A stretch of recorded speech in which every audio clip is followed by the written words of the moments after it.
Hello and welcome. I'm Ricky with MojoPlays, and today we'll be taking a deep dive into the most challenging moments from across the Legend of Zelda franchise. Nintendo's Zelda series has been around nearly 40 years and has spawned dozens of critically acclaimed and genre-defining games. First up, we'll be looking at the hardest puzzles, side quests, and mini-games Zelda has to offer.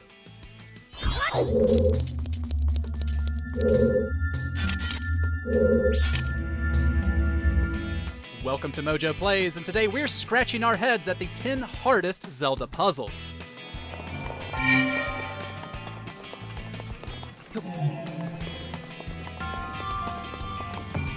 The Legend of Zelda is known for great puzzles, but for this list, we'll be looking at the ones that took a lot more brain power than others. What's hard for us may not be hard for you. Which puzzle in the series had you seeking a walkthrough? The Central Room. The Legend of Zelda, Ocarina of Time.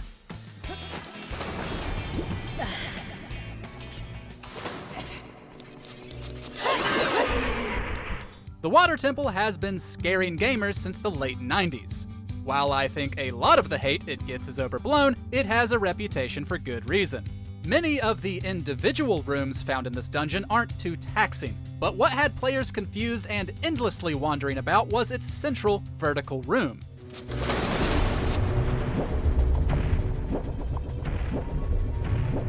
It connects to most areas in the dungeon. As we all know, Link has to change the water levels to progress. It became very easy to get turned around each time players had to return to this room. On a first playthrough, that's almost guaranteed. Additionally, an easily missed key inside the central tower also caused a lot of needless backtracking.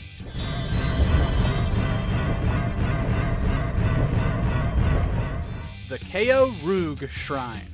The Legend of Zelda, Breath of the Wild.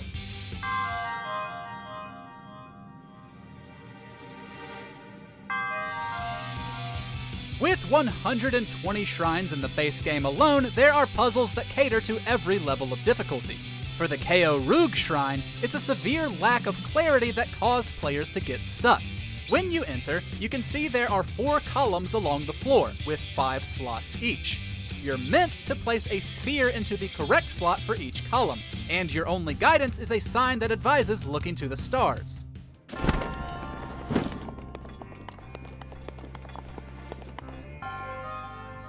Each column has a constellation on the wall across from it. Does the number of stars correspond to which slot you should choose, or are you trying to recreate them, with each sphere representing a star? Well, neither. Instead, you're meant to count how many times each constellation appears on a wall way on the other side of the room.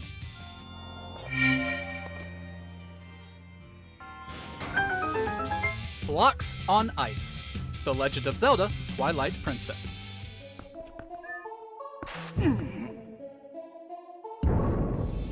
If there's anything Zelda loves more than a block puzzle, it's a block puzzle on ice. The series has used the frozen, more difficult variant in a variety of games, but the one found in Twilight Princess's Snow Peak Ruins always gives us pause.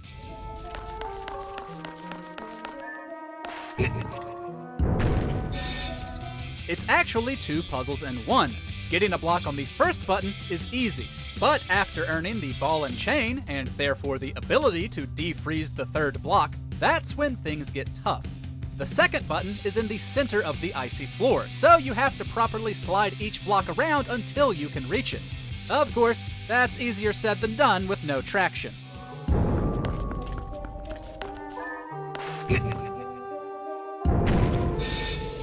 Blocked Paths. The Legend of Zelda, Link's Awakening.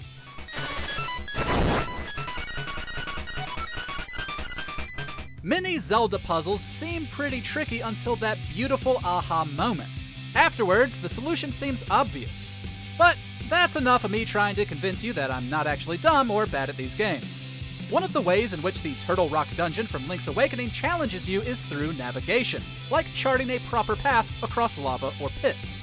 Its item is the fire-shooting magic rod, which you'll use to clear side-scrolling sections of ice blocks.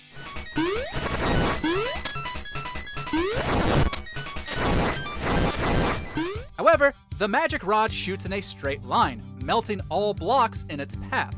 You're not meant to melt all of them, as Link needs some to jump on. It took me an embarrassing amount of do-overs before I realized the exact ones to melt.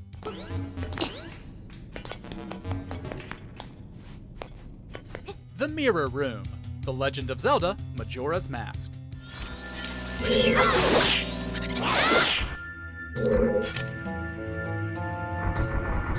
Sometimes it isn't finding the solution to a puzzle that's hard, but managing to pull it off. After gaining the Mirror Shield, Link uses it for several of the puzzles within the Stone Tower Temple. At a certain point, you'll come across a room full of mirrors, and 2 giant sunblocks that you can remove by reflecting light into them. Link must reflect light into one mirror, then reflect that light into the blocks.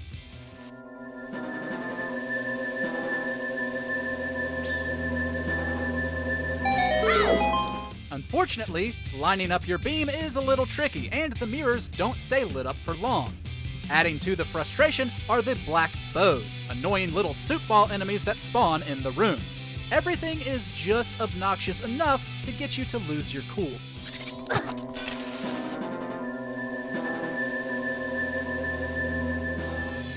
The Sacred Crest, The Legend of Zelda, Phantom Hourglass.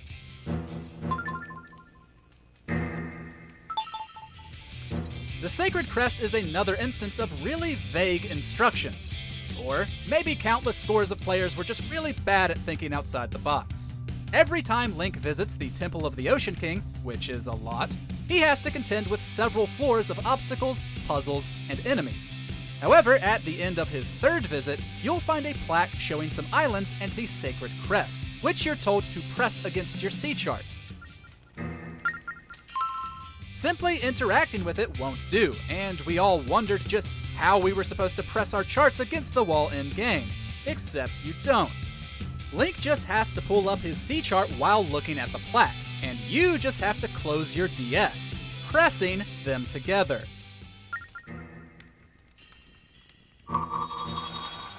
Drop the Block, The Legend of Zelda, A Link to the Past.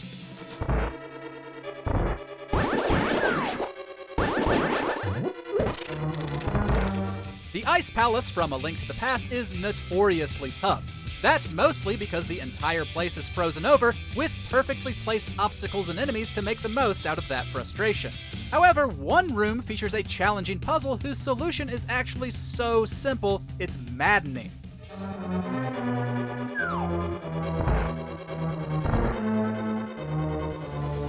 Inside the room in question, you'll find a button that opens a door, which closes as soon as you step off. There's nothing within the room that Link can place on top of it, and this being early Zelda, he can't bring something suitable through doors. What you're meant to do is push a block from the floor above you through a hole, but that meant a level of spatial awareness that many of us just weren't capable of at the time.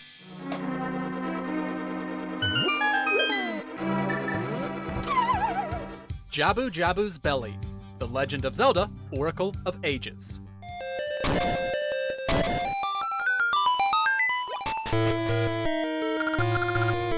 We really didn't want to put full dungeons on here, but Jabu Jabu's Belly really is like one big puzzle, and it is plenty challenging enough to warrant inclusion. Instead of 3 separate locations to change water levels, Link must constantly return to one room.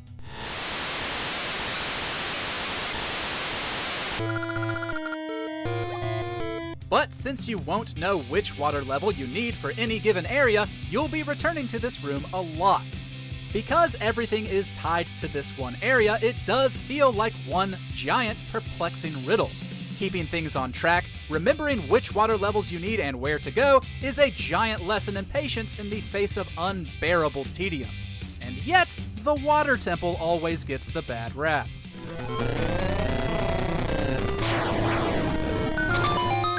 The Isle of Songs, The Legend of Zelda, Skyward Sword.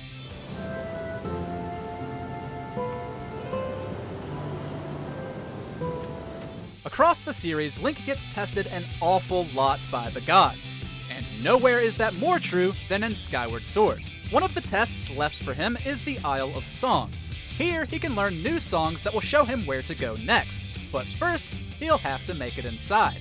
The circular puzzle outside is divided into 3 rings and features a handle in the middle. When pushed, it rotates the rings, which each correspond to a bridge piece.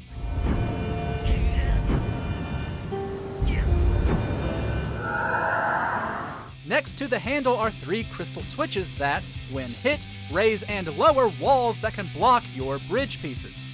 Naturally, you have to line up the 3 pieces, but knowing which crystal to hit and when makes things far more challenging.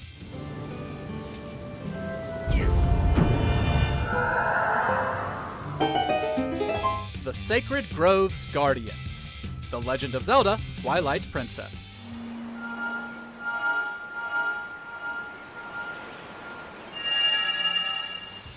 Maybe you'll disagree on any of the other 9 entries, but if there's one puzzle all Zelda fans can agree is difficult, it's this one.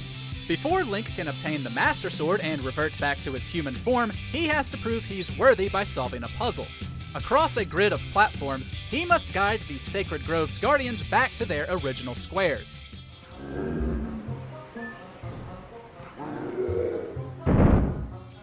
The kicker is that they both jump at the same time as Link, with one facing the same direction and the other facing the opposite. If one lands on Link, the puzzle restarts, and the Guardians can't go for the same square. Whether you got trapped in a corner or stuck in a loop, this puzzle proved itself the hardest in the game, and it just may be the hardest in the series.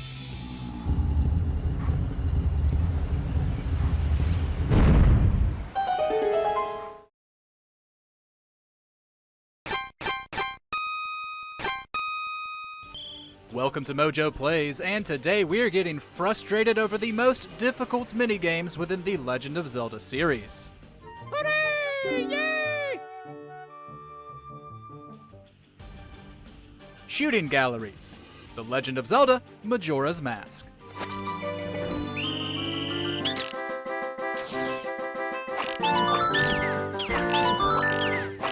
Majora's Mask is a bit harder than Ocarina of Time in multiple ways, including its minigames. There are 2 shooting galleries Link can visit, one in Clocktown and one on the way to the Southern Swamp, though both are challenging in their own ways. The Swamp one features rounds of stationary Deku Scrubs as well as moving Gways and Wolfos. You'll need nearly 2,200 points to win, and you'll have to do it twice if you want both the Heart Piece and Quiver upgrade. The Clocktown one is slightly worse, requiring extremely fast reaction time to hit red Octoroks and avoid blue ones. Earning over 40 points the first time nets a Quiver upgrade, but a perfect score of 50 gets you the Heart Piece. Snowboard Race. The Legend of Zelda: Twilight Princess.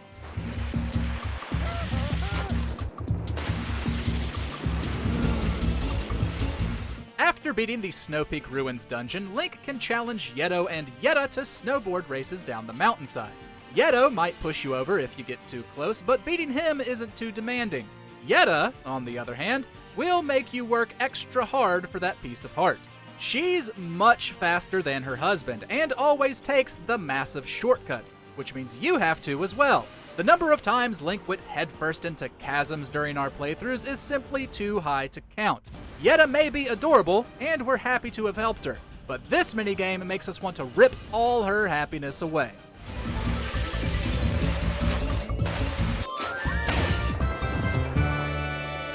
Bombchu Bowling. The Legend of Zelda: Ocarina of Time.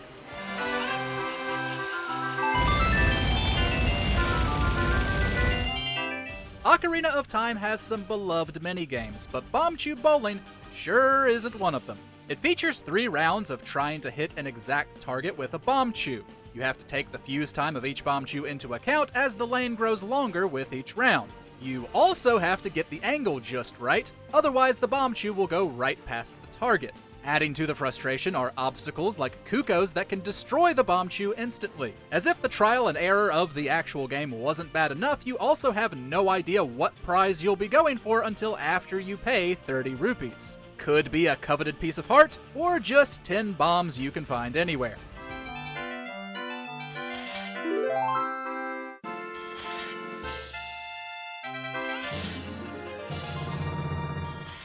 Dodo's High Dive.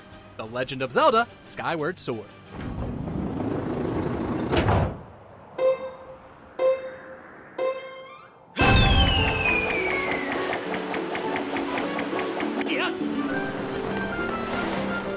After completing his side quest, Link can partake in Dodo's minigame. He'll be fired from a cannon high into the sky and dive back to the rotating platform below. He'll get a reward, or not, depending on which space he lands on. There are also rings to dive through to multiply his winnings, and balls to avoid that reset the multiplier. It's a pretty fun time once you get the hang of it, but earning its top prize is tricky. Only by getting your multiplier up to 10 and then landing on the single red and blue space will Link be given a piece of heart.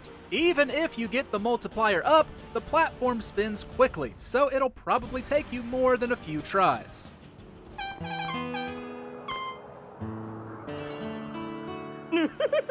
Kuko Wrangling, The Legend of Zelda, The Minish Cap.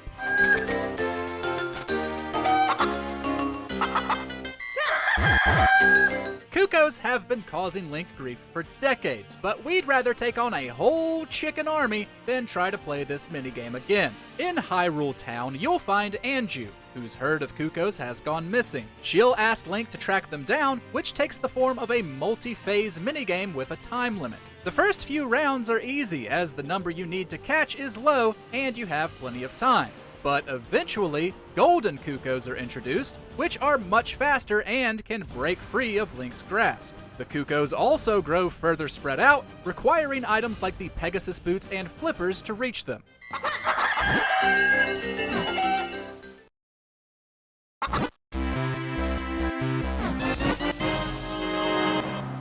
Sinking Ships, The Legend of Zelda, The Wind Waker. Splish, splish, splish. It's hard to call anything with an RNG element hard, but sinking ships from Wind Waker is too aggravating to ignore. Found on Windfall Island, Link can play what is essentially Battleship for 10 rupees. He'll have 24 chances to hit 3 big octos on an 8x8 grid, each one ranging from 2 to 4 squares long. However, as there are no hints to their location, a lot of us just guessed and came away empty-handed. For those of us that were more determined, you could wind up dumping a bunch of money before ever getting a prize. Sure, you can be patient and adjust your guesses, but it took a different way of thinking, and it wasn't very fun anyway. Kaboom! Splish! Kaboom! Kaboom!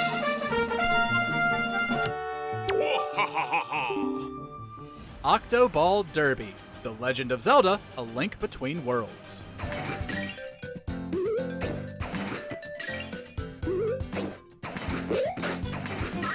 Low Rule's version of baseball gained a reputation for having one of the hardest heart pieces to get in A Link Between Worlds. Link has 30 pitches to gain 100 points, with multiple pots spread across the field. Red ones are worth 1 point, while gold ones are worth 5. And birds that appear after hitting 3 pots in a row are worth 20. Actually managing to get your timing right and hit the targets is where the challenge lies. There are 3 stances for the 3 distances, and swinging late curves the ball towards the left, while swinging early makes it go right. Additionally, hitting a wandering crab causes pots to reset, so there's more strategy than you'd think.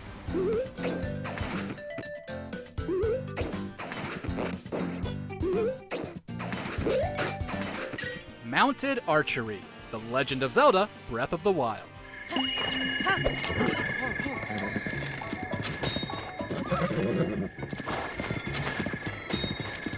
And here we thought the horseback archery of Ocarina of Time was tough. Near Highland Stable, Link can find Genie, who offers one of the most rage-inducing challenges in Zelda. While riding horseback, you'll have to shoot balloons within a 60-second time limit. Finding the right balance between speed and accuracy is incredibly difficult. It's more than likely you'll speed up to keep time and end up missing a target. By hitting 20 or more, Link gains the Knight's Bridle, while hitting 23 or more on a second attempt gets him the Knight's Saddle. As these are for your horse and completely cosmetic, they're pretty poor prizes for the amount of effort it takes. Rapid fire or multi-shot bows make it less infuriating, but it's still no easy feat.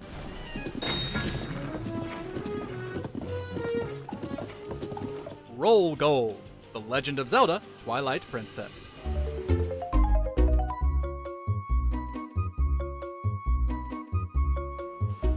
In Inside the fishing hole of Twilight Princess, players can find Roll Goal. The premise of the minigame is simple: tilt the box to cause the ball to roll, leading it across narrow paths to the opposite end without falling. There are 8 levels to beat, which earns Link the Frog Lure. However, doing this in the Wii version, it's much harder, given you have to actually tilt your controller rather than use a joystick. Each level has a 3-minute time limit, which sounds like enough until you reach the final levels and your hands start sweating. For an extra challenge after beating it, you can take on mirrored levels with increasingly shorter time limits. Not that we'd want to, but to each their own.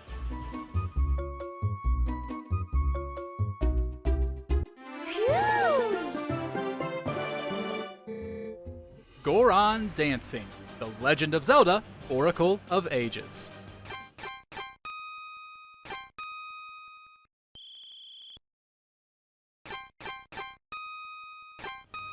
A rhythm minigame with the few buttons of a Game Boy doesn't sound so bad, but this one is a surefire way to get royally pissed. In Oracle of Ages, Link can find a Goron dancing minigame. To earn its best reward, you'll have to play in the past era and on Platinum difficulty, which is frankly absurd. Even though there are only 3 poses, there is no room for your input to be off by even the smallest fraction. These sequences are fairly long too, and there are 8 of them. Adding insult to injury, this is the only method to get the bomb ring, but there's a chance the ring you get won't even be that one.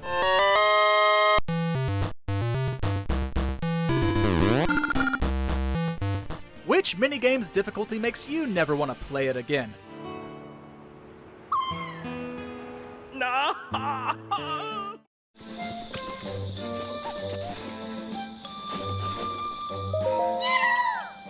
Welcome to MojoPlays, and today we're looking at the 10 hardest side quests in Zelda games. Videos will become regular again. I've just been slacking off so much, so I really apologize for that, and I hope you guys aren't too mad with me. For this list, we'll be exploring optional quests and minigames within The Legend of Zelda that make earning that 100% just a bit tougher. Know of any other side quests that made you want to rip your hair out? The Korok Seeds. The Legend of Zelda, Breath of the Wild.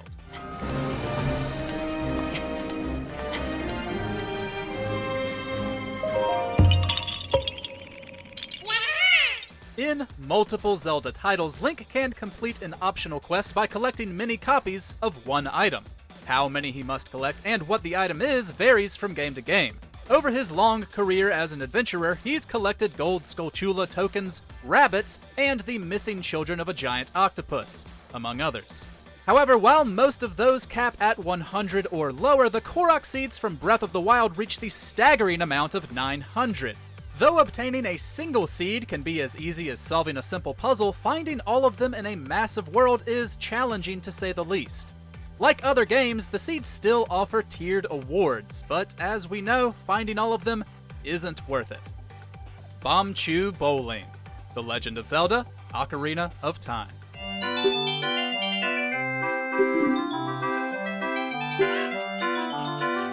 While many Zelda minigames are fun, there are a handful that have become the bane of fans' existence. Bombchu Bowling is found in Ocarina of Time's Market. What you have to do is simple: aim a Bombchu down a lane towards the goal 3 times. However, each round changes the goal's positioning, adds another obstacle, and increases the length of the lane. You only have 10 Bombchu, which are hard to aim and will likely miss or run into something. But if you want every piece of heart and bomb bag upgrade, you have to beat it twice.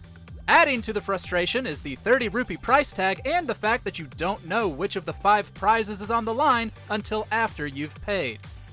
Snow Peak Snowboarding, The Legend of Zelda, Twilight Princess. Currently being in the middle of a Twilight Princess replay, I can tell you with renewed fury how awful this side quest is.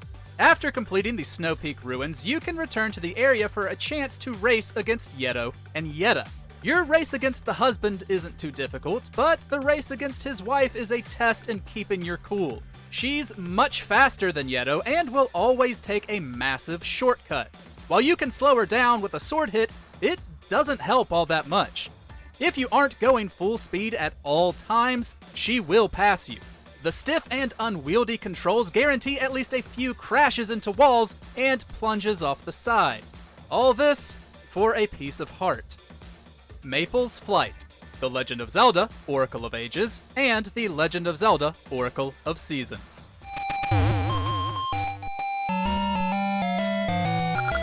Earning Maple's Piece of Heart requires a combination of good luck and quick reflexes, the which can be found in both Oracle of Seasons and Ages. You'll find her flying around in different areas, and if you run into her, you'll both drop different resources. There's a chance, though no guarantee, that one of the things she drops will be a piece of heart. However, when she challenges you to pick up as many items as possible, that will always be what she goes for first. She moves faster than Link, especially after 8 encounters when she switches to riding a flying vacuum cleaner, or in a linked game where she rides a flying saucer. If you miss out, you'll have to return to one of her predetermined squares for another chance. Octoball Derby, The Legend of Zelda, A Link Between Worlds. I'm sure we're about to dredge up painful memories for many of you, but such is the power of Octoball Derby. Found in low rule and based on baseball, Link must earn 100 points from 30 pitches. A regular pot is worth 1 point, while gold ones are worth 5, and any crows that appear after 3 consecutive hits are worth 20. That part is simple, but controlling where the ball goes certainly isn't, and that has made this piece of heart infamous. Link has 3 stances to switch between for the 3 distances. While the game tells you this, what it fails to mention is that swinging early makes the ball go right, while swinging late curves it towards the left. Even knowing that, though, getting the timing right remains tricky. The Cave of Ordeals, The Legend of Zelda, Twilight Princess.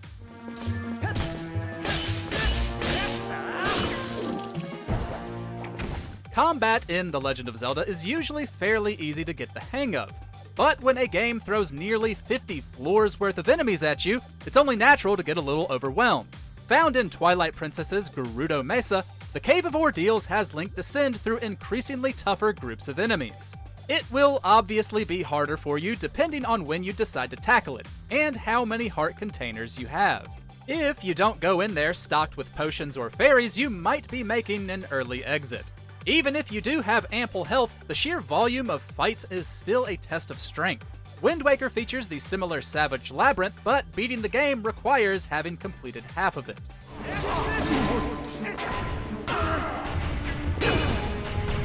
Plenty of fish in the sea. The Legend of Zelda, Phantom Hourglass.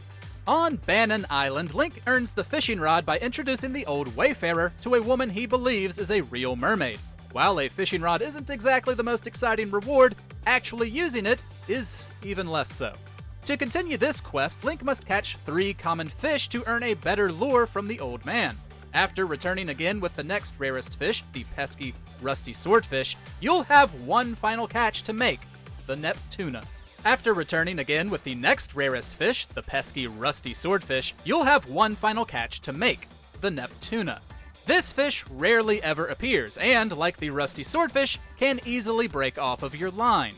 Fishing is far from the best Zelda minigame, and it will majorly test your patience here. The silver lining is that, since Phantom Hourglass doesn't have pieces of heart, finishing this nets you a full heart container.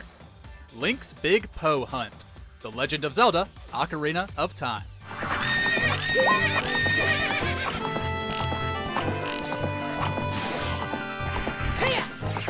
After Link travels 7 years into the future, Hyrule is almost entirely destroyed and its citizens displaced. One person left within its walls is the mysterious Poe Collector. He'll purchase any Poe souls from Link, but promises an extra nice reward for the souls of Big Poes. There are 10 of these enemies hidden around Hyrule Field, and they only appear if Link is riding Epona. Killing them and bottling their souls only requires 2 arrows. Unfortunately, they'll flee immediately and disappear as soon as you chase them out of their very short, programmed route. Since you won't know that route when you first encounter them, that means a lot of annoying trial and error. The Poe Collector will give you 100 rupees for each of them, though the final reward is an empty bottle. Anju and Kafei, The Legend of Zelda, Majora's Mask. The story of Anju and Kafei is one of my favorite parts of Majora's Mask, and one of the best side quests in the series. But that doesn't change the fact that it is incredibly tough with many, many ways to screw it up.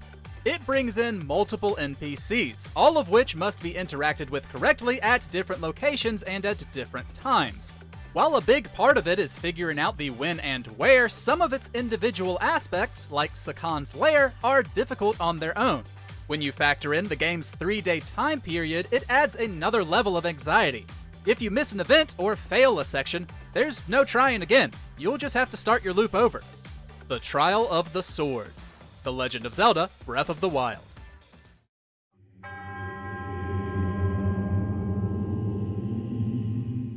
And here we thought the Cave of Ordeals was challenging.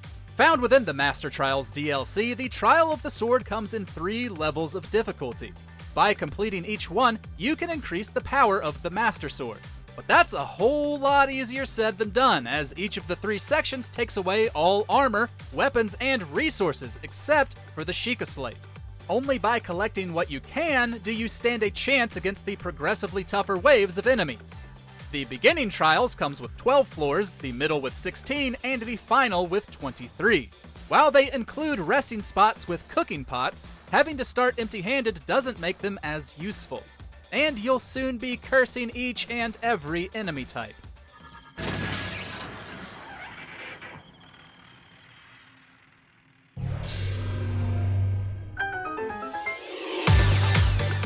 Hopefully our picks didn't bring up too many painful memories. These challenging side quests, puzzles, and mini-games helped to flesh out the world, kept us on our toes, and netted us some pretty sweet rewards for our hard work. Alright, up next we have the hardest items to get and toughest temples from every Zelda game.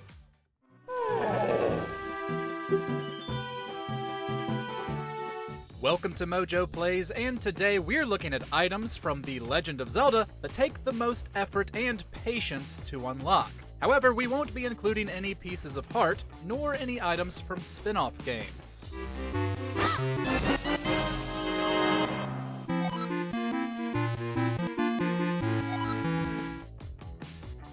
The fourth bottle, The Legend of Zelda: Ocarina of Time.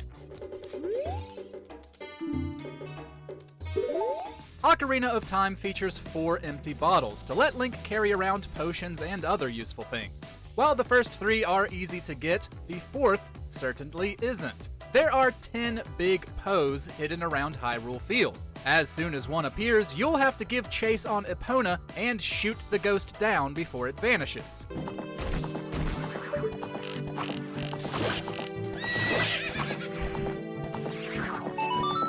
These can be a pretty big pain considering the Poes flee on set paths and can disappear extremely quickly. By killing them all, collecting their souls, and taking them to the Poe Collector in Hyrule Castle Town, you'll earn the 4th bottle. But honestly, unless you're going for a 100% run, you may as well just stick to 3 and save yourself the hassle.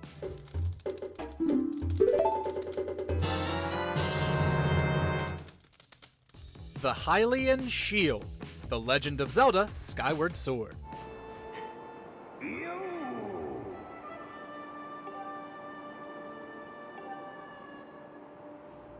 If you want to earn Link's classic shield and Skyward Sword, you better be prepared to fight for it. After meeting the dragon Lanayru, players can challenge themselves to a boss rush mode. While you can choose what boss you start with, every other one will be randomized. Each fight also only gives you access to the items you would have had when encountering the boss for the first time in the story.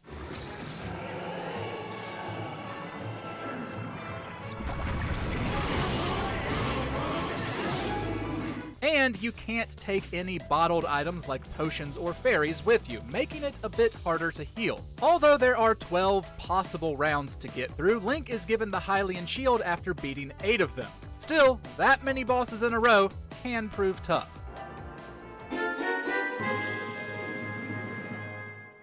The Last Figurine, The Legend of Zelda: The Wind Waker.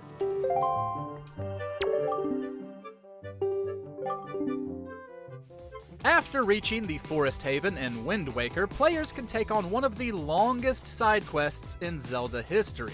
In the Nintendo Gallery, Link can bring Karlov a picture of any character or enemy from the game to have him craft a figurine. What makes this time-consuming, other than tracking everyone down, are Karlov's rules. The pictures have to be colored, requiring a separate side quest, and the subject has to be centered and looking at the camera, or else he won't accept it, which is pretty hard with certain enemies and bosses. This was made much easier in the HD remake, which started with the color camera, let you save 10 pictures instead of 3, and marked each successful picture so you didn't waste any time. But finishing it in the original to earn the final figurine of Link and the King of Red Lions was a major commitment.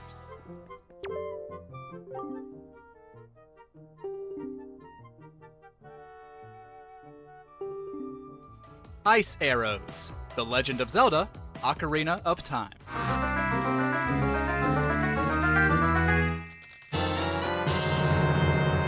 Most Zelda games give Link elemental arrows through the main story, but the same can't be said of Ocarina of Time. In order to earn the ice arrows, you have to make it through the optional Gerudo Training Ground. This is a series of locked, connected rooms in which Link must defeat enemies, overcome obstacles and hazards, or both to earn another key. It also uses most of the items found in the main dungeons, making each room varied. Thankfully, there are enough keys so that you don't worry about your starting direction, but some of the rooms are actually pretty tough, especially those that give you a time limit to accomplish their goal.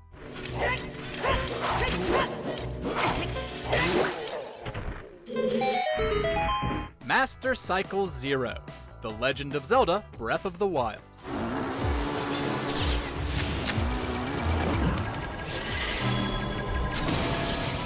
The Champion's Ballad DLC for Breath of the Wild truly brought the pain, including brutal combat challenges to increase the power of the Master Sword. It also let players obtain a new item in the Master Cycle 0, which naturally took a lot of effort to unlock.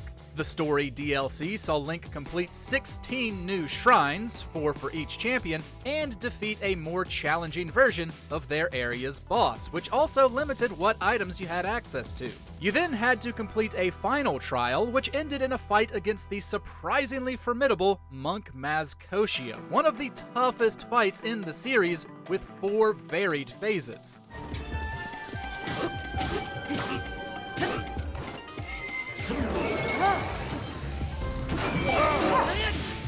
Your reward was a motorcycle, which was actually a ton of fun to take across Hyrule.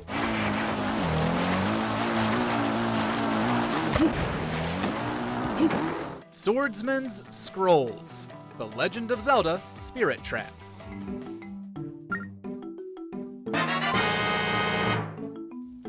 Like many other games in the series, Spirit Tracks features a couple of collectible side quests, both of which can test your willingness to make it to the end.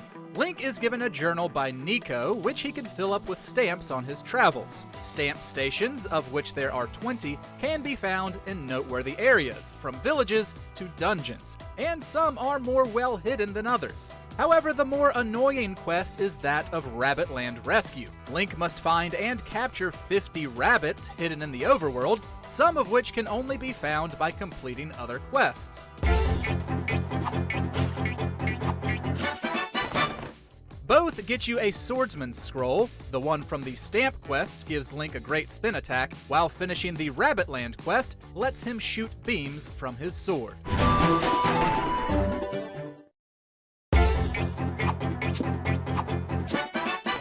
Majora's Mask, The Legend of Zelda Tears of the Kingdom. Majora's Mask was added as a highly useful item in the DLC for Breath of the Wild, letting Link approach most enemies without them attacking. For Tears of the Kingdom, though, Nintendo decided to test our combat prowess to make sure we were worthy. In the sequel, the mask is found in the depths, directly beneath the Colosseum ruins on the surface. Except, in order to get it, you have to defeat 5 gloom-covered Lynels in a row, increasing in difficulty, with the last one being an armored silver Lynel.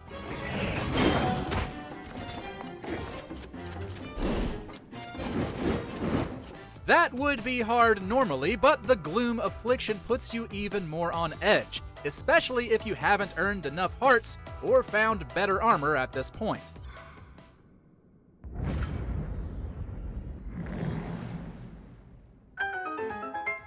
The Extravagant Bridle and Saddle, The Legend of Zelda Breath of the Wild.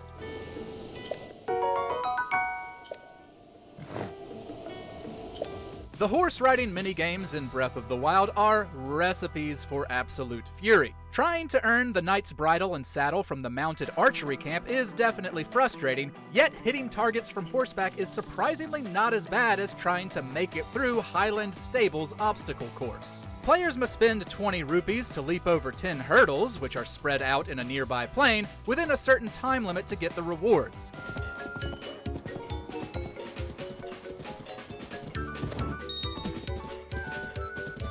Finishing under 1 minute and 30 seconds gets you the Extravagant Bridle, while finishing under 1 minute and 15 seconds gets you the saddle. What sounds simple on paper is infuriating in practice. The horses are harder to control when going fast, while going too slow or just being off by a hair from the center will cause them not to jump over the hurdle.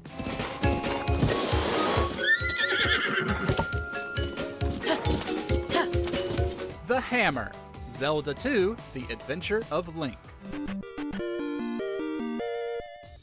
Everything else on our list is completely optional, thankfully, but the hammer in Zelda 2 is required to beat the game, and it's a complete nightmare to find. Link can pick it up on Death Mountain, by far the most complex and frustrating iteration of the famous location. What makes getting the hammer so maddening is that it's found at the end of a huge maze, filled with stronger enemies than anything you will have seen up until this point.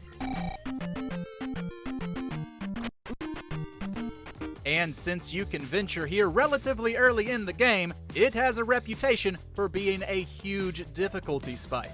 Making it through this without help from the internet or tips from Nintendo Power back in the day was a major challenge.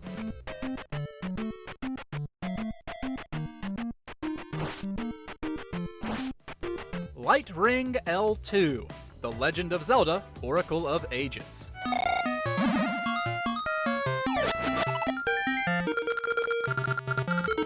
Getting everything in Oracle of Ages is one of the most difficult things to do in any Zelda game, and that's because of the inclusion of rings. This specific ring can only be earned in a minigame, a shooting gallery found in Lena Village. Players must score at least 350 points to earn a ring as their prize. But the problem is that there's no way of knowing if it's the Light Ring L2 or some other ring until you get it appraised.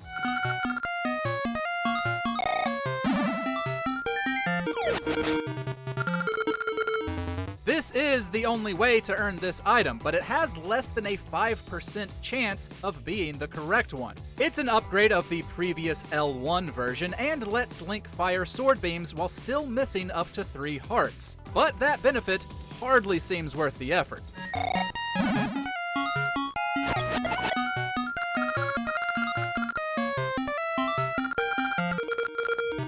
Hestu's Gift, The Legend of Zelda Tears of the Kingdom.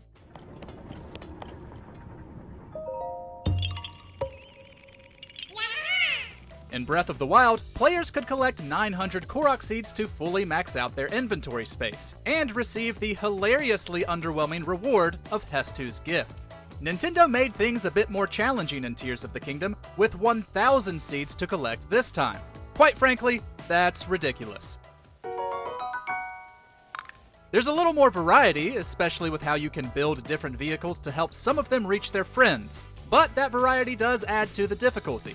Still, it's the sheer amount of time and searching for these little guys that makes the quest hard. All for the same useless item you got in the first game. Big Goron's Sword, The Legend of Zelda Ocarina of Time. Adult Link's trading quest in Ocarina of Time is famous now, considering how beloved the game is, and how it leads to the intensely powerful Big Goron's Sword. But playing through it without knowing the order, what you're meant to do, is pretty obscure.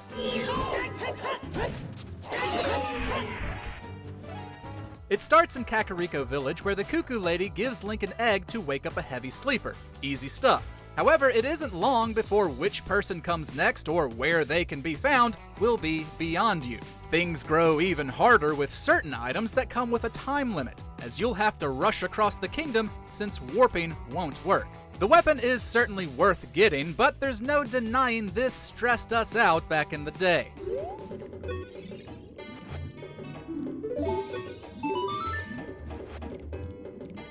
Hero's Charm.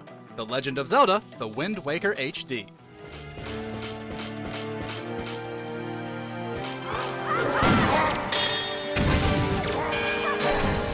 When it comes to earning the Hero's Charm, it's a lot harder in the HD version than the GameCube one.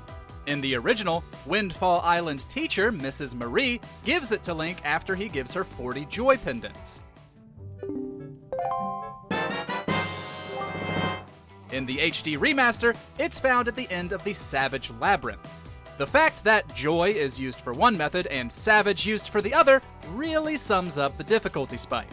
While it's required you complete 30 floors of progressively tougher monsters for the story, you have to conquer 20 more to earn this prize. It lets Link see the health bars of all enemies, a nice benefit, but it definitely takes a lot of effort from the player.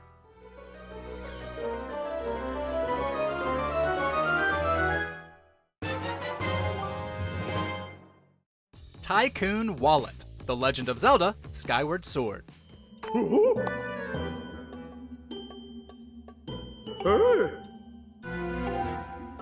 We're grateful Nintendo has seemingly done away with the wallet size system because some of them take a lot of work to unlock. The Tycoon Wallet from Skyward Sword can hold up to 9,000 rupees, which is far more than you would ever need by the time you're able to get it. It's the final prize in the side quest of Batro, a monster living in Skyloft who wants to be human.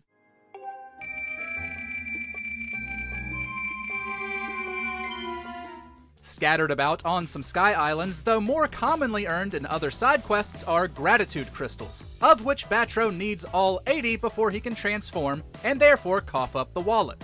Although none of these quests are too challenging, some are well hidden, and it's still a tremendous amount of work.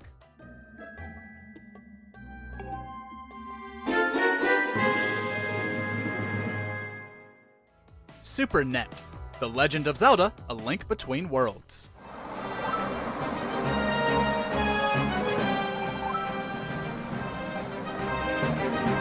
Similar to Wind Waker's Savage Labyrinth, the treacherous tower from A Link Between Worlds has you work through floors of increasingly stronger enemies.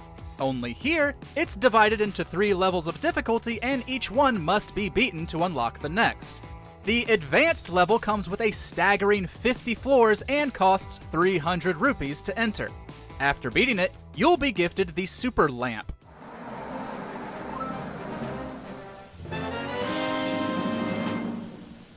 But in order to get the Super Net, which is really just the normal net with the ability to damage enemies, you have to beat it a second time. As if the first time wasn't difficult enough, that's also a lot of dedication with no health drops for something you don't really need.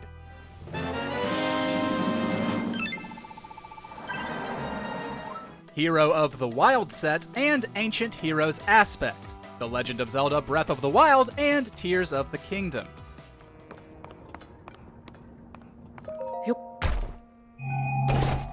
Although they're different rewards from different games, the Hero of the Wild set and the Ancient Heroes Aspect are earned in basically the same way. But which one you find more challenging to get depends on your skill as a player. The Hero of the Wild set is given to you by the Sheikah monks, after Link has completed all 120 shrines in Breath of the Wild.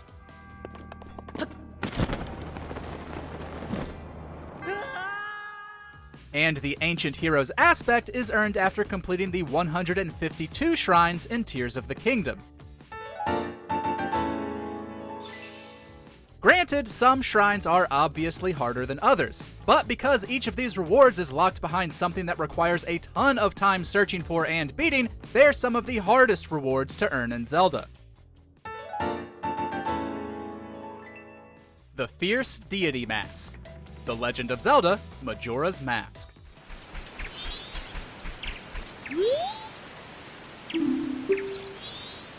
There are a few masks in Majora's Mask that are pretty challenging to unlock. For example, the couple's mask is earned after one of the hardest, longest side quests in Zelda history. Of course, that means the mask you only get from earning all the rest has to take the cake. Once Link makes it to the final section, he can trade away the 20 minor masks to the 4 children running around the tree, and then play some very intense hide and seek.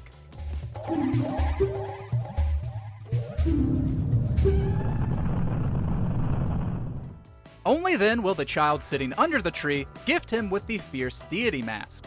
It grants him the ability to make any boss, including the final one, seem like nothing in comparison, so it's more than worth getting.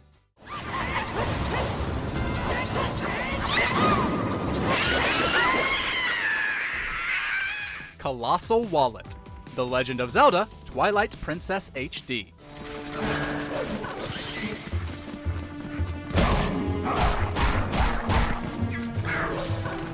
Here we have 2 staples of the past Zelda era, another big wallet, and a combat dungeon.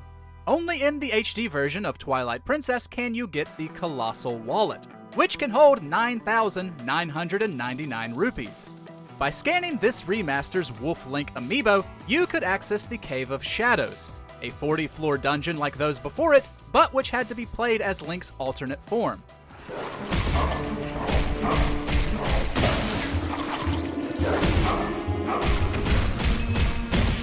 Not having access to your full inventory certainly makes things tougher.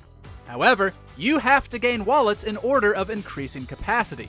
If you haven't found the 24 golden bugs hidden about Hyrule for Agatha's side quest, you'll get the next largest wallet. If you want the colossal one, you have to do both. Mirror Shield. The Legend of Zelda, the Minish Cap.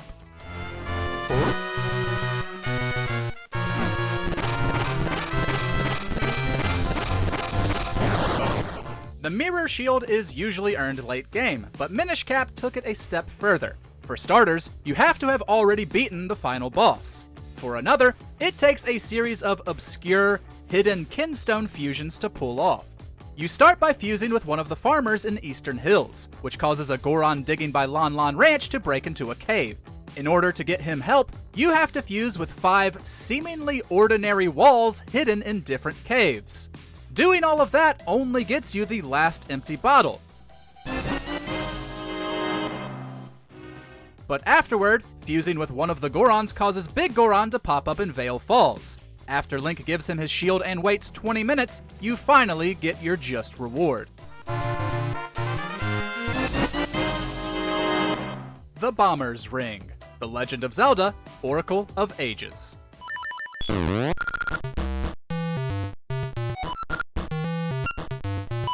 Zelda has some annoying minigames, but the Goron dancing from Oracle of Ages is pretty close to the top.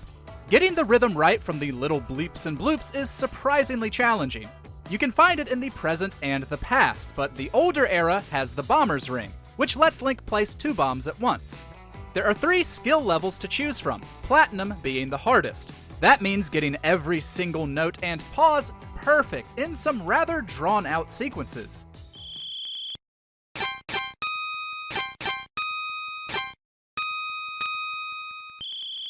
You'll get a magic ring for your troubles, but there's only a chance it will be the Bomber's Ring. It's more than likely you'll walk out of there with a ring you can find elsewhere. But this is the only way you can earn this prize. What item from The Legend of Zelda gave you the hardest time?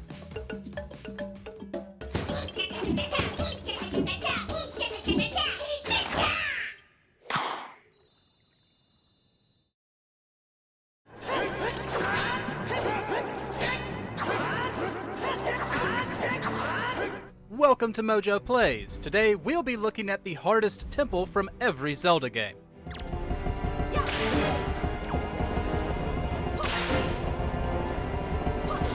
If there's a Zelda temple that made you grind your teeth that you're salty we didn't include on our list, Death Mountain, The Legend of Zelda.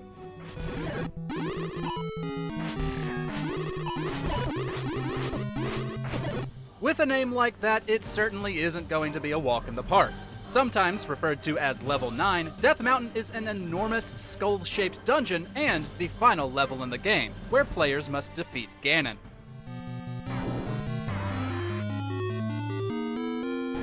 Before you reach the swine, you need to explore 60 rooms full of the toughest enemies in the game. Hidden passages are tough to locate, and if you don't manage to find the silver arrows, you can forget about defeating Ganon. Trial and lots of error was the only way to navigate this labyrinth back in the day. While the internet has made Death Mountain less of a nightmare, it's still quite a hassle.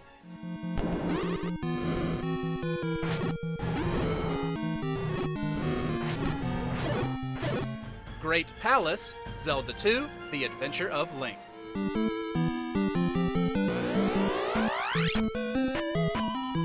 Many classic Zelda fans would accuse this temple of being incorrectly named. The only thing great about it is how greatly frustrating it is. It has all the usual trappings of the toughest temples, like instant death pits, a confusing design, and obnoxious enemies.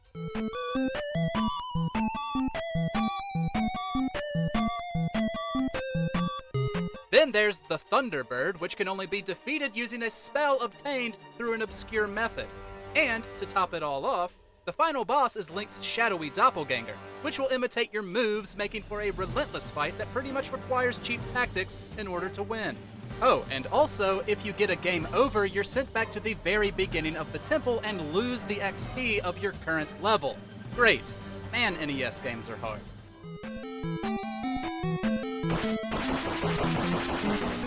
Ice Palace, The Legend of Zelda, A Link to the Past.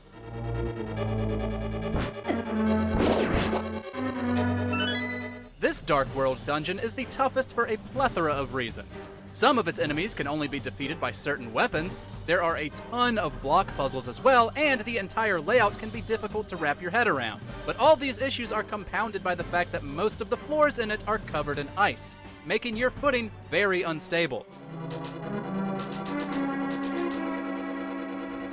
Even something as simple as going down some stairs can become a Herculean task as you try to maneuver Link onto the exact pixels required. By the time you're done, you'll be thankful to be back on stable ground. Eagle's Tower, The Legend of Zelda, Link's Awakening.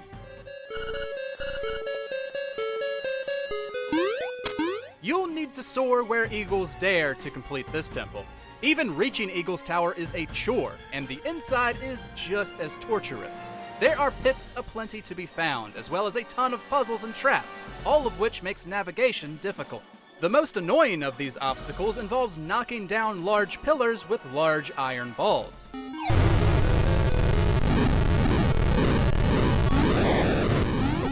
Losing them can be unfortunately easy, making this puzzle about as fun as eagle droppings. Speaking of which, you also battle the titular bird atop the tower, along with the skeletal rider mounted atop it. Many other dungeons in this game are considered fairly easy by Zelda standards, and this temple towers over all others in difficulty.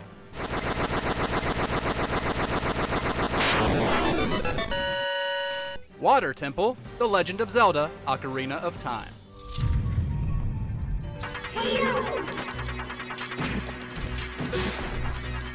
Well, obviously. The Water Temple from Ocarina of Time is positively infamous for its level of difficulty and frustration. The entire dungeon is built around raising and lowering water levels to reach new areas. This, combined with needing to pause every few seconds to put on the iron boots, means that it's incredibly easy to lose track of where you are and where you need to go next.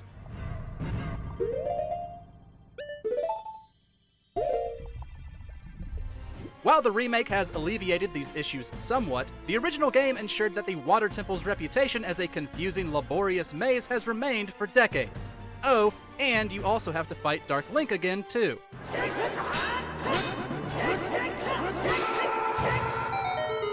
Great Bay Temple, The Legend of Zelda, Majora's Mask.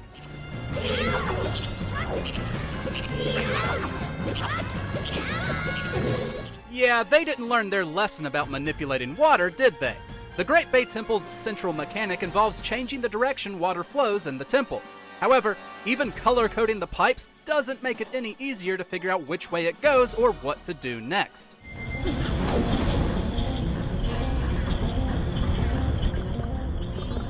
This makes things like finding all the stray fairies in the temple even more difficult. Plus, there's the whole 3-day time limit inherent in the game, meaning you can't really explore at your own pace.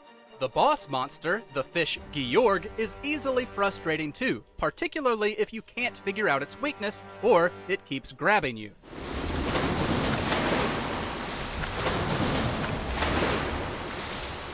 Jabu Jabu's Belly, The Legend of Zelda Oracle of Ages.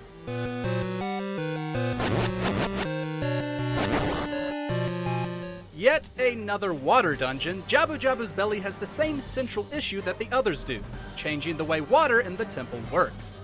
The interior of the Great Beast contains 3 different floors. However, you can only change the water levels of the dungeon on the 3rd floor.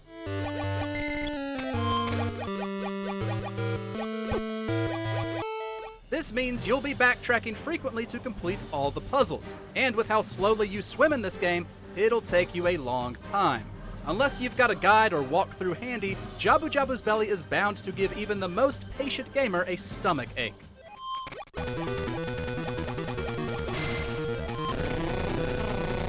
Sword and Shield Maze, The Legend of Zelda Oracle of Seasons.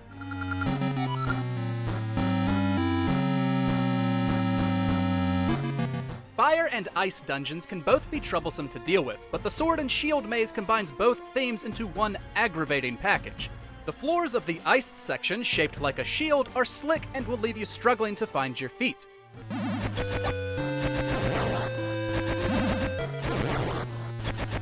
Meanwhile, the fire section, designed like a sword, is full of lava pits, spiky obstacles, and enemies, and a lot of tough jumps. No matter where you are in the dungeon, there's no place to relax, and by the time you're through, you'll be feeling frigid or fiery with frustration, or both.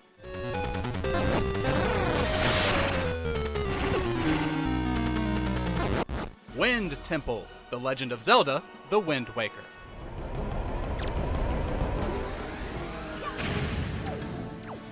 Wind Waker may be bright and colorful, but that doesn't mean it can't be difficult. The Wind Temple is arguably the most taxing dungeon in the game. Built around a large, central shaft, it can be difficult to recall which floor you have visited already. Additionally, many of the puzzles require taking control of a partner character, Makar.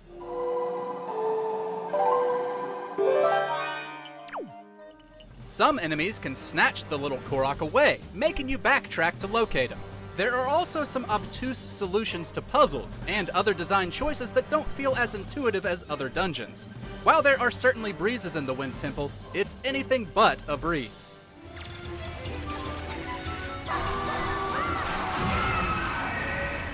Temple of Darkness, The Legend of Zelda 4 Swords Adventures.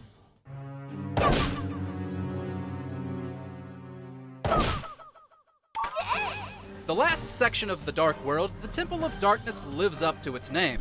Visibility is low and dark throughout, which can make finding your way difficult. Solving puzzles and riddles in the dark is challenging enough, but you also need to contend with traps and tough enemies.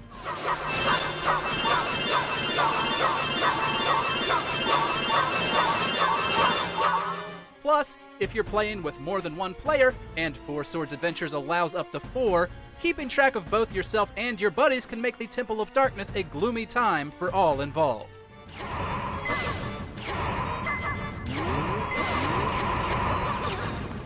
Palace of Winds, The Legend of Zelda, The Minish Cap.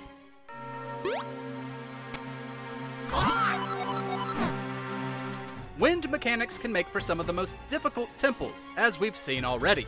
The Palace of Winds continues that trend. It's set high in the sky and features many pits to fall through while platforming, and thanks to the numerous fans dotted throughout, it can be easy to fall into them.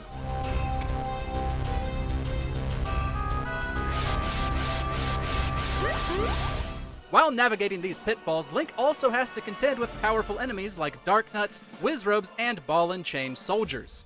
To top it all off, the boss battle features a mid-air fight on precarious footing. Out of all the dungeons in the Minish Cap, Palace of Winds is sure to take the wind out of your sails the most.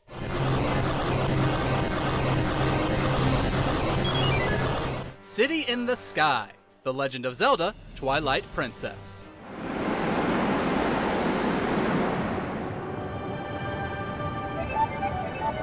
Continuing the airborne dungeons trend, City in the Sky is also set among the clouds. While it's extremely cool in concept, given that you get the double claw shot allowing you to Spider-Man your way around on various objects and creatures, it's also pretty confusing. City in the Sky is a big place, and having to think vertically and horizontally to get around takes some getting used to.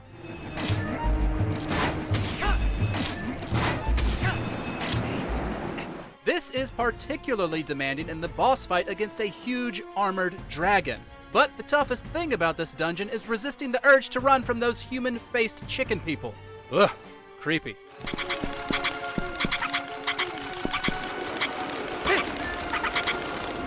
Temple of the Ocean King, The Legend of Zelda, Phantom Hourglass.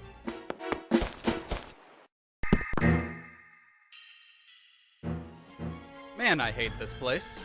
Most Zelda dungeons are complete once Link goes through them the first time. Not so with the Temple of the Ocean King. Link needs to explore this temple at least 5 times. Not only that, but being inside the temple drains everyone of their health.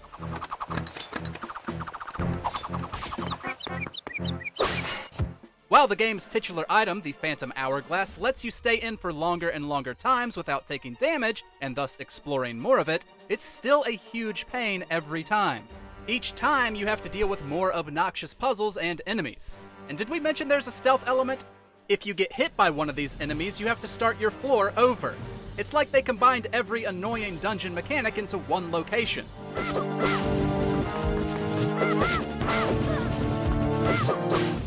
Tower of Spirits, The Legend of Zelda, Spirit Tracks.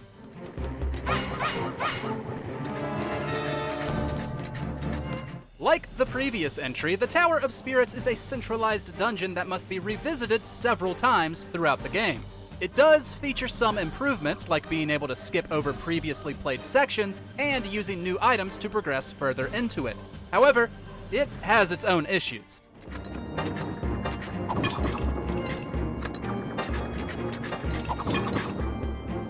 Its particular thing is that you must possess various Phantom Knights to perform specific tasks. Controlling other characters often adds to confusion in dungeons, and this case is no exception. In addition, the Tower of Spirits is just long, with 30 floors in total. Sure, you don't go through them all at once, but it does wear on you after a while.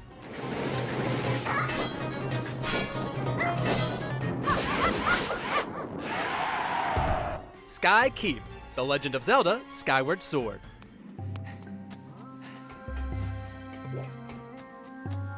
The last dungeon of the game, Sky Keep, is one of the more unique temples in the whole Zelda franchise. While it lacks a final boss, that's not where its difficulty lies. Sky Keep has rooms themed after each other dungeon in the game, though some mix and match elements from more than one.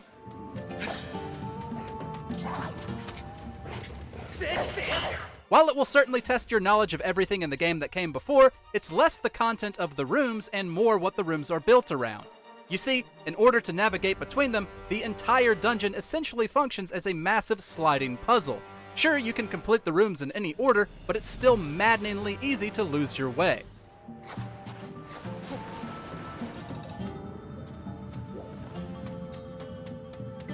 Dark Palace, The Legend of Zelda, A Link Between Worlds.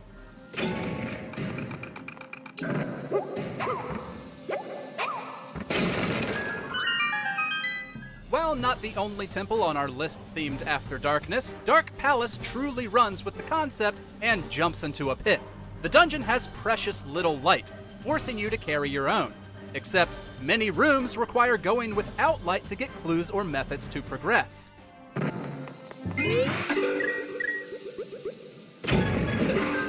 Then there's the occasions where you need to use another weapon for something, only to get hit by an enemy or obstacle because you couldn't see it coming.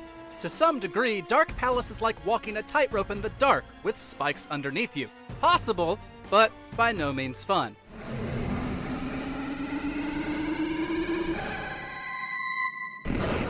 Hinox Mine, The Legend of Zelda Triforce Heroes.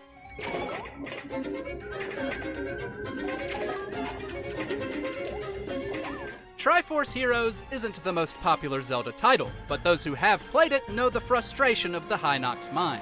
Most of the dungeon consists of minecart tracks over lava. Switches need to be hit to progress, and that's always tricky while in motion.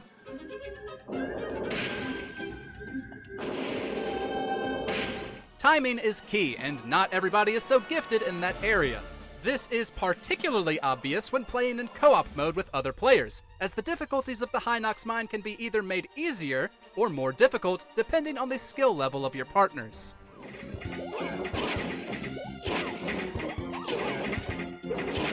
Yiga Clan Hideout, The Legend of Zelda, Breath of the Wild.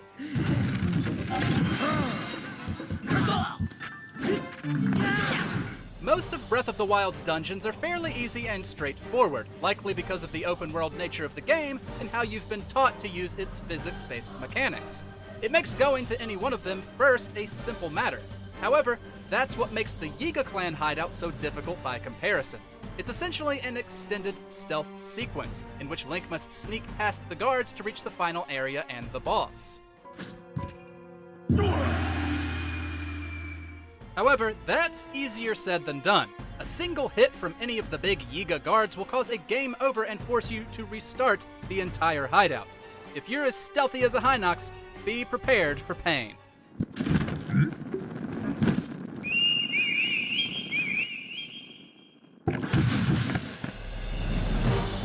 Few things are as satisfying as opening up a chest to reveal one of Link's coveted items and completing a dungeon you've spent hours exploring.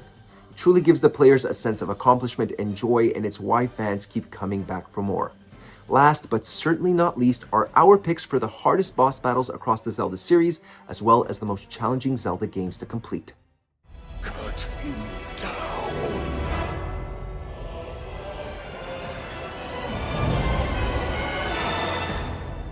Welcome to MojoPlays, and today we are strengthening our resolve to get through the 20 hardest Zelda bosses.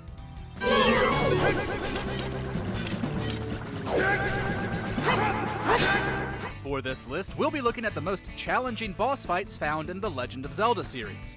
While there are many ways to cheese these fights, we'll be focusing on what it was like to fight them the first time. We won't be including any mini-bosses, or the elite enemies found in Breath of the Wild and Tears of the Kingdom, like Lynels and Gleeoks. Also, since some of these are final bosses, some light spoilers follow. Which boss caused the most frustration for you? Malladus, The Legend of Zelda, Spirit Tracks.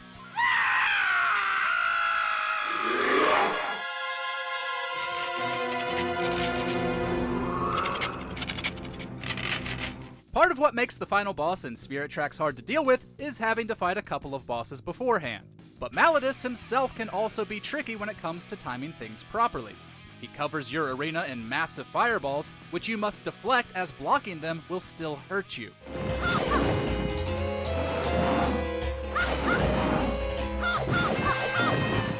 Link will be defending Zelda as she powers up a spell, so Malladus shoots these in a variety of speeds and angles. You'll then have to run distraction until the princess can hit him 3 times, which she does so rather slowly. By getting close, you risk taking a giant hit, so it's a matter of staying quick on your feet.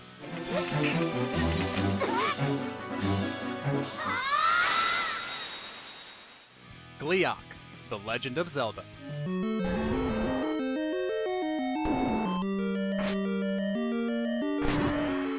The troublesome Gleeoks made their debut in the original game.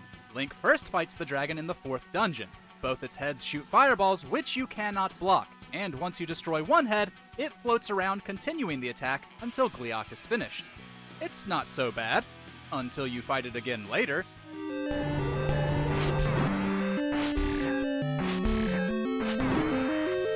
It's fought as a mini-boss in level 6, which we said we aren't counting, but again as a boss in level 8, where it has twice as many heads as the first time. While you will have gotten better at maneuvering around enemy attacks, and Link himself will have gotten stronger, dealing with a spread of fire from a 4-headed dragon is still going to be a challenge.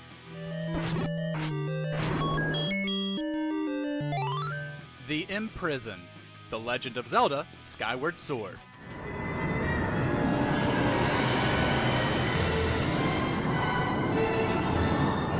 There are a lot of reasons fans dislike the Imprisoned.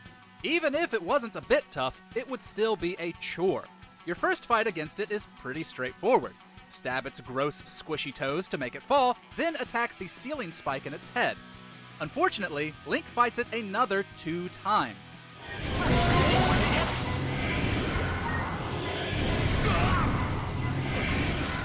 The second iteration generates a shockwave with every single step, making it a major pain to deal damage to its feet. The third fight is truly awful, since the shockwaves now deal heavy damage and it will have gained flight. It'll try to ascend to the sealed temple, resulting in a game over unless you get to Groose on time so that he can fire you onto its back.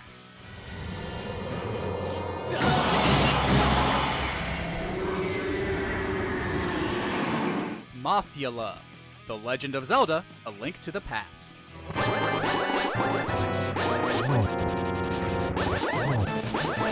Some bosses take up a lot of resources. If you don't have enough magic when you reach the boss of the Skull Woods, Link won't be having much fun. Mothula's arena consists of a moving floor and multiple blade traps. This will divide your focus as it flies around the room, shooting you from safety.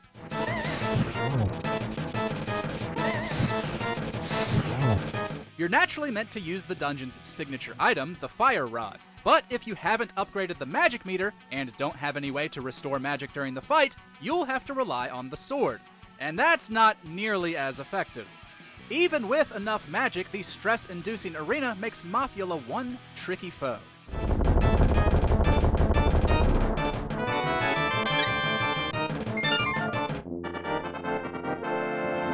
Manhandla, The Legend of Zelda, Oracle of Seasons.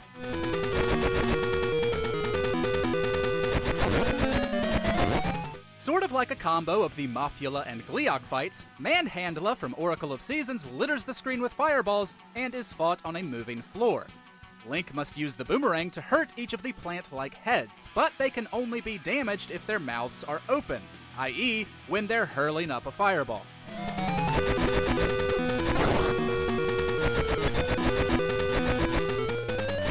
With the death of each head comes less projectiles, but also gives Manhandla a boost in speed. The moving areas of the floor will make getting hit fairly easy, whether by fire or the boss simply ramming into you.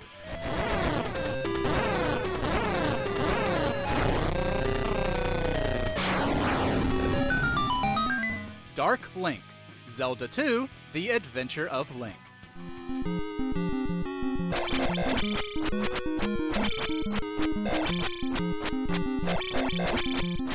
Many Zelda fans are now aware of the corner trick, but on a first encounter, with no knowledge of the easier option, Dark Link is a beast.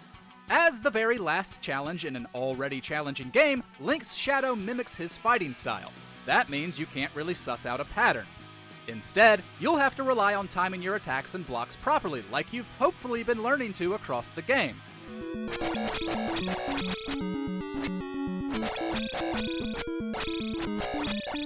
Of course, Dark Link is just as adept at timing his attacks as Link is, if not more so. And having a stronger sword doesn't really matter, as he'll always take the same number of hits to go down.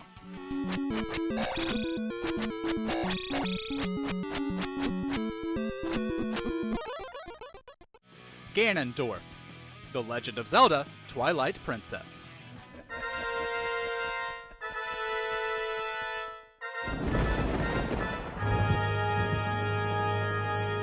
The big bad of Zelda is usually fought in multiple phases. His fight in Twilight Princess comes in an astounding 4 sections, each varying in difficulty. First up is a possessed Zelda, who isn't too bad if you remember the dead man's volley shtick from previous games.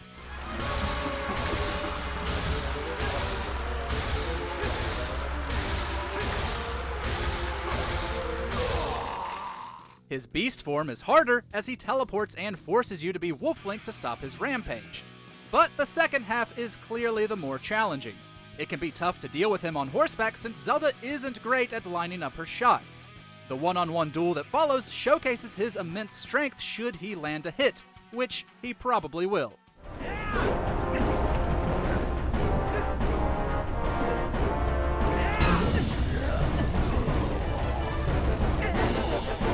Onyx, The Legend of Zelda, Oracle of Seasons.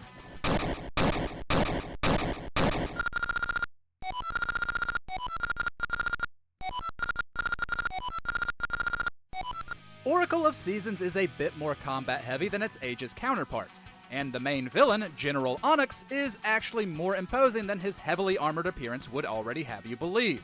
His gear means he can only be hurt by spin attacks, and he'll be swinging a massive ball and chain around. He'll also use a crystallized din as a shield, which shocks you if you hit it with any item other than the Rod of Seasons.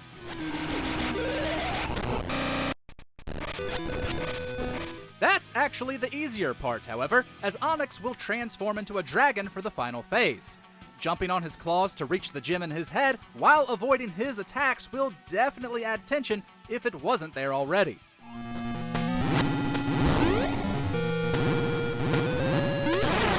Ganon, The Legend of Zelda, A Link to the Past.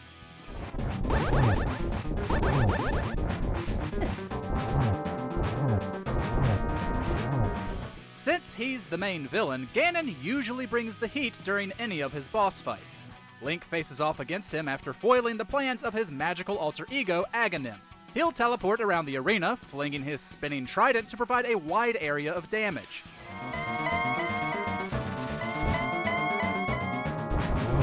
After a bit, he'll figure fire is a good call, using it both defensively and offensively. He'll eventually make everything go dark while he continues to teleport, forcing you to light some torches while avoiding his attacks.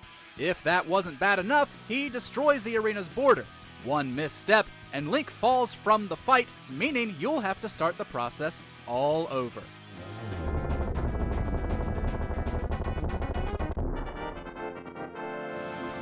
Georg, The Legend of Zelda, Majora's Mask.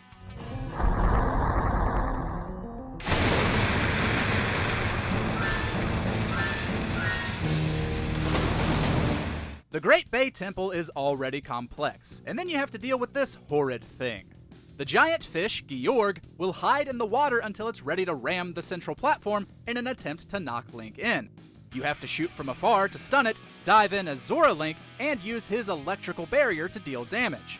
However, Georg doesn't stay stunned for very long, and will spawn minions to distract you, all in an attempt to swallow you whole.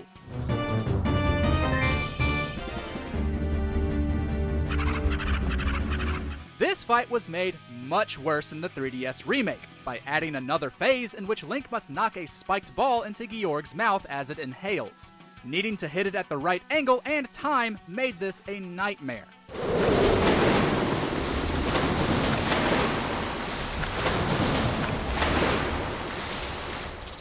Phantom Ganon, The Legend of Zelda, Tears of the Kingdom. Cut him down.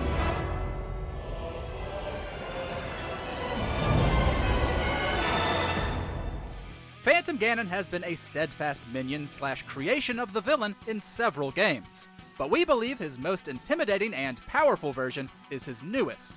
You can fight the Spectre on more than one occasion in Tears, but the toughest by far is fought in Hyrule Castle.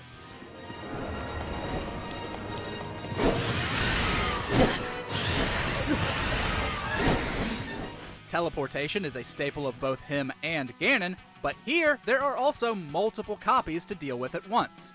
It's nice to have the sages to help you, but you can only activate their abilities when standing right next to them. We would not advise it since Phantom Ganon will be aiming for Link and inflicts gloom damage to make healing harder. The fight can quickly knock down your max health if you aren't careful.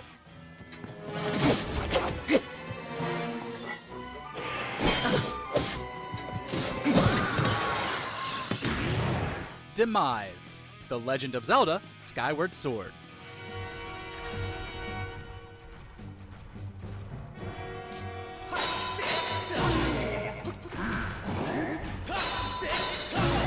The starting point of all things evil in Hyrule naturally puts up a tough final challenge. Despite the smaller stature, Demise is far more intimidating than his imprisoned form. He'll force you into the defensive. If you try to attack, he'll likely block, and if you don't have your shield up, one blow will knock off a few hearts.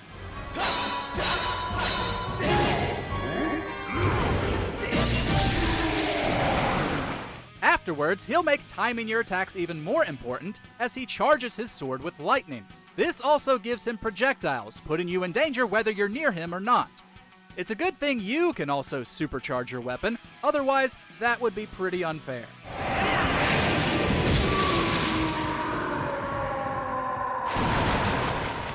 Thunderbird. Zelda 2: The Adventure of Link.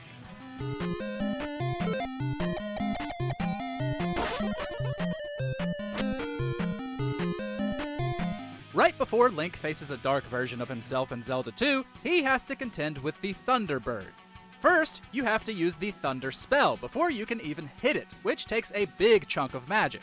Then you'll have to jump at the right moment, since the Thunderbird never lands, just so Link can stab it in the head.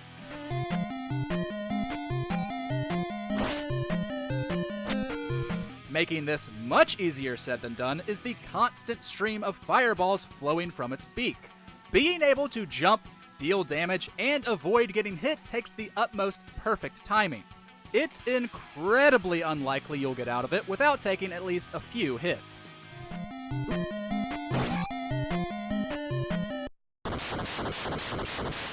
Puppet Ganon. The Legend of Zelda: The Wind Waker.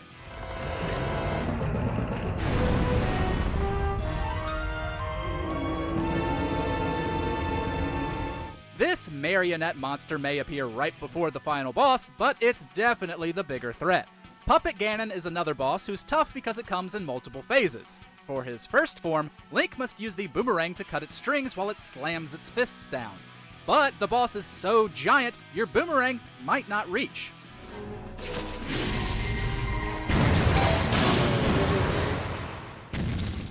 The second form is a spider which will come crashing down, covering most of the arena. Finally, it takes on a snake form that quickly slides around. Each requires you to hit an orb, its weak spot, with a light arrow.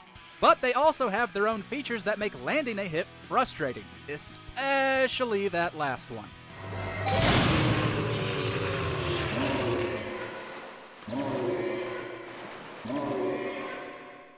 Thunderblight Ganon. The Legend of Zelda: Breath of the Wild.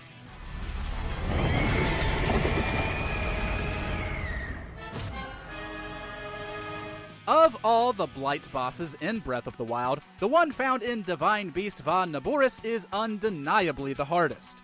The name is pretty fitting considering Thunderblight Ganon moves faster than any other Divine Beast boss, and that it heavily relies on electric attacks. Now's your chance. The speed makes the first half extremely stressful. However, it's the constant stream of electric blasts in the second that has earned Thunderblight Ganon the undying hatred of players. It likes to place pillars around the area as conductors, as well as electrify its sword. If you don't have the proper meals or elixirs, you'll get stunned and drop your weapons more quickly than you can react. Unleash your power. Moldorm. The Legend of Zelda: A Link to the Past.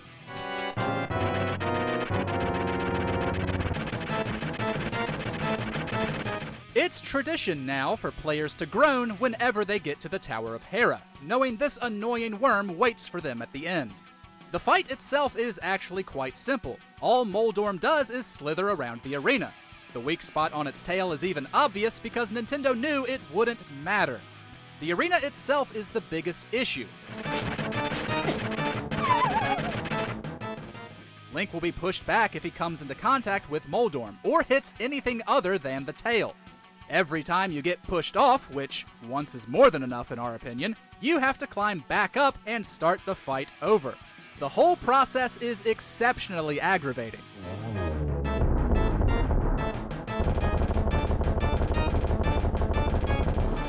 Ganon, The Legend of Zelda: Oracle of Ages and Seasons.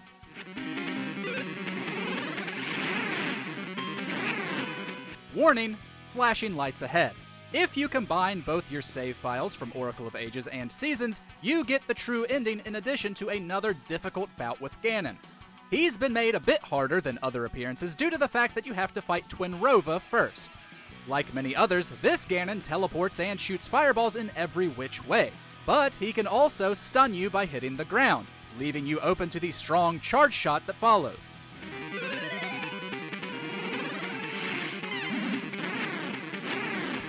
He also has the ability to reverse your directional controls while the arena annoyingly flashes at you. Plus, you can only hit him with spin attacks unless you've earned one of the game's hidden swords.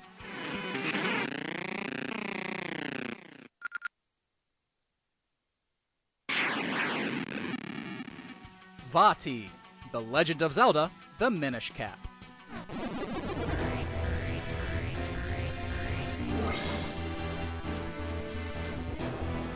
Another multi-phase final boss fight, Vaati still stands out from the many incarnations of Ganon. His first form utilizes his hefty magic capabilities, with lasers, teleportation, fire, and protective orbs around him. Even with the obvious weak point on his chest, hitting it won't be easy.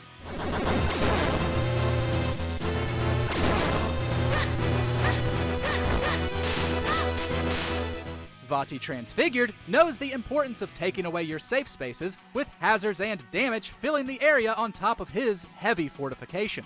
Vaati's Wrath, his third and final form, mixes in some Minish mechanics while keeping up with the deadly attacks. The entire fight uses most of Link's armory, which is not only challenging, but rewarding.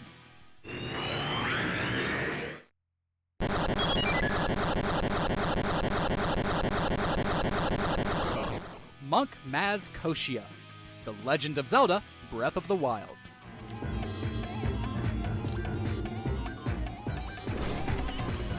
The Sheikah monks from Breath of the Wild are there to test Link, but ultimately help him. However, this guy's version of testing is far scarier than the others. Fought at the end of the game's second DLC pack, Monk Maz Koshia will bombard you with a variety of attacks, both physical and elemental, across 4 phases.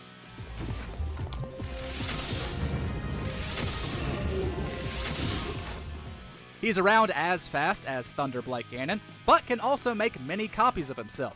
He can grow to enormous size, where he'll enjoy hurling spiked balls and stomping Link into the dirt. It's a good thing this fight wasn't in the base game, since that gives you ample opportunity to have as much armor and stat-boosting meals as you can. Even still, he's a master of combat.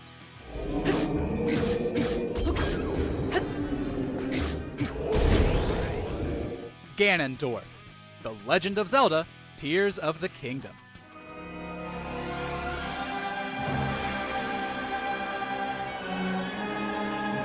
Recency bias be damned. The fight against Ganondorf in Tears of the Kingdom is one of the toughest fights in the series, and probably the hardest the villain has ever been. Naturally, he's fought in 3 phases, and while his final draconic form is the easiest, the other 2 make it a major pain to reach. The first round piles on gloom damage through a variety of weapons, and will dodge all regular attacks outside of arrows and the flurry rush.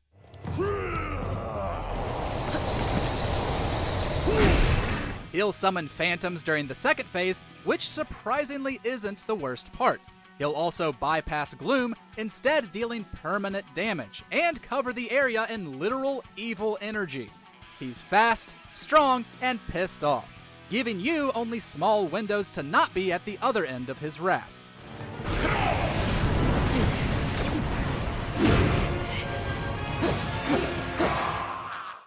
Welcome to MojoPlays, and today we're exploring the 10 hardest Zelda games to complete.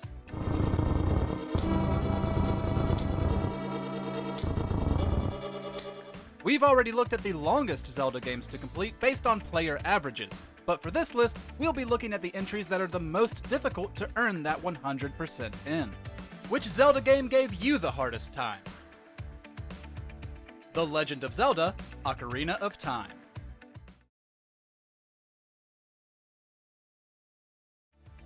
Ocarina of Time seems like the entry most die-hard Zelda fans will have replayed the most, given its iconic and beloved status. While we may have most of its secrets memorized, it can definitely be tough on the average player. Dungeons are intricately designed, which can lead to places like the Shadow Temple and Water Temple being pretty challenging. Of course, earning 100% means a lot of side questing too. You'll have to search all corners of the world to collect 100 Golden Skulltula tokens, as well as find the NPCs linked to both trading quests. Some elements of Ocarina of Time are naturally difficult, but it's all the extra bits, including 36 pieces of heart, that make it more so. The Legend of Zelda Twilight Princess. Twilight Princess is sort of like Ocarina of Time 2.0, with a similar but bigger world layout. With more collectibles and side quests, you can bet it'll make you work for that 100%. If you don't know where to look, the side quests for Agatha and Giovanni, which require tracking down 24 gold bugs and 60 Poes respectively, can be fairly tedious. Dungeons are naturally grander than previous entries. The layouts of the Lake Bed Temple and the City in the Sky are bound to cause confusion, while the overwhelming enemies of Arbiter's Grounds will try to smother you. Luckily, other than a few outliers, the boss fights of Twilight Princess aren't too difficult. Best of luck when you reach the Cave of Ordeals, though. That place is no joke.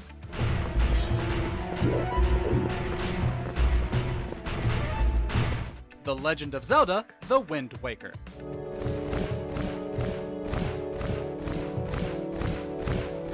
With 49 islands spread across the vast Great Sea, Wind Waker will certainly be a rough one to earn 100%. With 7 main dungeons, it's a little bit lighter in that regard than other 3D entries, but they all bring their own challenges, specifically the Sage dungeons. Plus, what it lacks there, it more than makes up for in side quests. Every island must be combed over to get all of its goodies, which include a multitude of treasure charts. Some pieces of heart only come at the ends of exceptionally long or annoying quests, like decorating Windfall Island or completing Salvatore's obnoxiously hard sinking ships minigame. At least we get nice scenery while sailing around, trying to complete all this junk. The Legend of Zelda: Oracle of Ages and Seasons.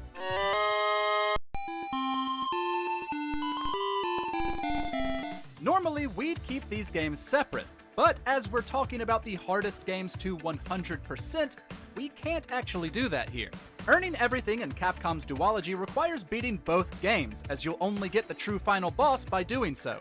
On top of that, 2D Zelda games are usually a bit more obtuse than 3D ones. While the Oracle games aren't anywhere near as difficult as the oldest entries, they'll still make reaching your goal a pain. There are some standout tough dungeons, like the endlessly annoying Jabu Jabu's Belly from Ages, and the 1-2 hit combo of Fire and Ice that is the Sword and Shield Maze from Seasons. Also, each has their own trading quest and collection of magic rings to hunt down. The Legend of Zelda: Majora's Mask.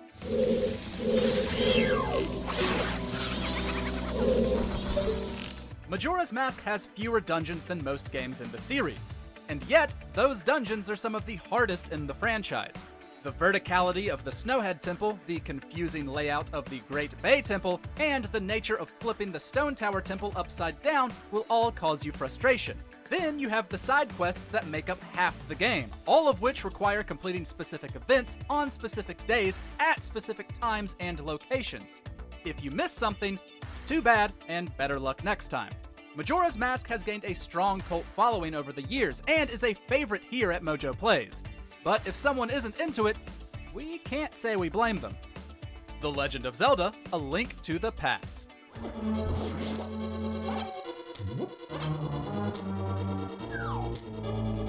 To many, A Link to the Past is at a perfect balance, blending the difficult nature of the NES games with the quality of life changes that make it more manageable. Still, compared to 3D installments, it can kick the crap out of players unfamiliar with it.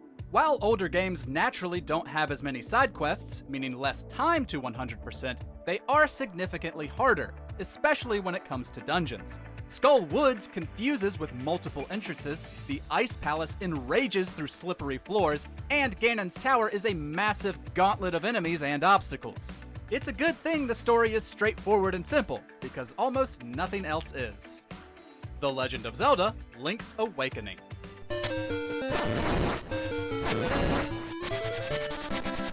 No matter if it's the original, the Game Boy Color version, or the 2019 remake, Link's Awakening is a hard game. It brings all the trappings of other classic, i.e. super hard Zelda games, but with the added confines of a portable, and we say this with love, outdated design. If you don't know where to go, you'll find yourself frequently wandering and backtracking. Although parts of its main trading sequence are tied to the story, that just means you'll get stuck during both while you try to figure out what to do.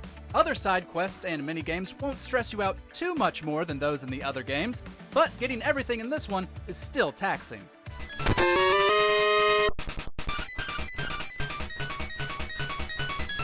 The Legend of Zelda.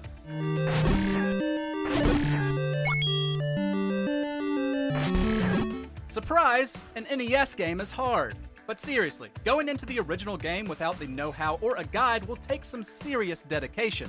For obvious reasons, earning 100% barely takes more time than completing the base game. Side quests weren't really a thing in the 80s. However, as it gives you almost no information on where to go or what to do, you'll be doing a lot of searching. How could you possibly know which wall to bomb or which bush to burn? If you really wanted to 100% it, you'd need to complete the second quest, which changes some overworld locations, makes enemies harder, and jumbles dungeon layouts. Yeah, no thanks. The Legend of Zelda: Breath of the Wild.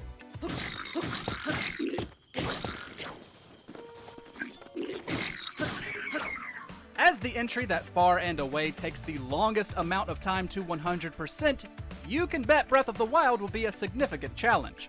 It doesn't bring the same level of frustration as older games, save when your weapons break at inopportune moments, but there are still several of the 120 shrines that we'd love to never have to complete again. Some will test your reaction time, others will bombard you with strong enemies, and some will simply make reaching them a challenge. On top of the shrines, there's still a mountain load of content like NPC side quests, 900 Korok seeds, and upgradable armor sets. Better strap in.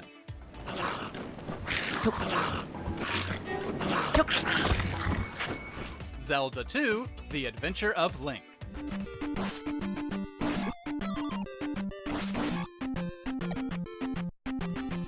There's no shame in using save states to beat this one.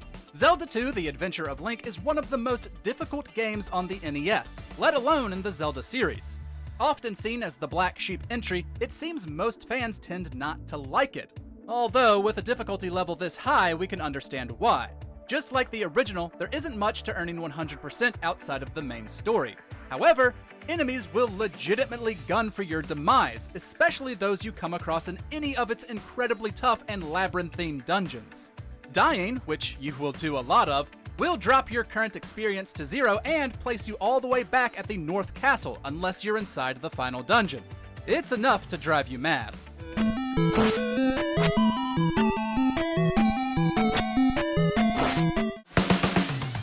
Zelda games have never been about the difficulty, but Nintendo has managed to find the right balance between fun and challenging with the series. It's a treasure trove of thoughtful puzzles and quests, engaging combat, and boundless exploration. It's what makes this franchise so loved by so many. As always, thank you for watching, and I'll see you again soon.